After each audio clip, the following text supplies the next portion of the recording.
পেরিয়েছে তিনটে বছর, তবুও মেলেনি নিয়োগ। মঙ্গলবার আরও একবার নিয়োগের দাবিতে সুর চড়ালেন 2022 টেট উত্তীর্ণ চাকরি প্রার্থীরা। বিকাশ ভবনের শিক্ষা দপ্তর প্রাথমিক পর্ষদে ডেপুটেশন জমা দেওয়ার পাশাপাশি প্রিন্সিপালের সঙ্গে সাক্ষাতের কর্মসূচি ছিল তাদের। 2017 সালের পর প্রায় দীর্ঘ 5 বছর কেটে গিয়েছে। তারপর হয়েছে 2022 সালের প্রাথমিক টেট পরীক্ষা। সেই পরীক্ষায় যারা উত্তীর্ণ হয়েছেন তাদের বিস্তর অভিযোগ রয়েছে এবং কিছুদিন আগে বিধানসভা অভিযানে ডাক দিয়েছিলেন তারা। এর আগে প্রাথমিক শিক্ষা পর্ষদ অভিযান করেছেন তাদের দাবি দাওয়া নিয়ে। দাবি একটাই, স্বচ্ছ মেধা তালিকা প্রকাশ ও প্রাথমিকে 50,000 শূন্য পদে নিয়োগ। পুজোর মধ্যে তালিকা প্রকাশ না হলে অবিলম্বে বৃহত্তর আন্দোলনের হুঁশিয়ারি চাকরি প্রার্থীদের।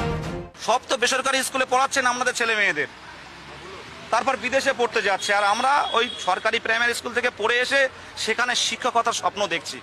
আর কিছু চাই না, আন্দোলন করতে কেন নামতে হবে? কিন্তু আজ যদি কোনো সদুত্তর না পাই, বাংলার বুকে আন্দোলন হবে, সেই আন্দোলন স্বতঃস্ফূর্ত আন্দোলন হবে, সেই আন্দোলন কিন্তু আটকাতে পারবেন না। কথা ছিল নিয়োগ হবে, কোনো টেট পাস চাকরি প্রার্থী বসে থাকবে না। অভিযোগ, কিন্তু নিয়োগ তো দূরস্থ, মেলেনি ইন্টারভিউয়ের সুযোগও।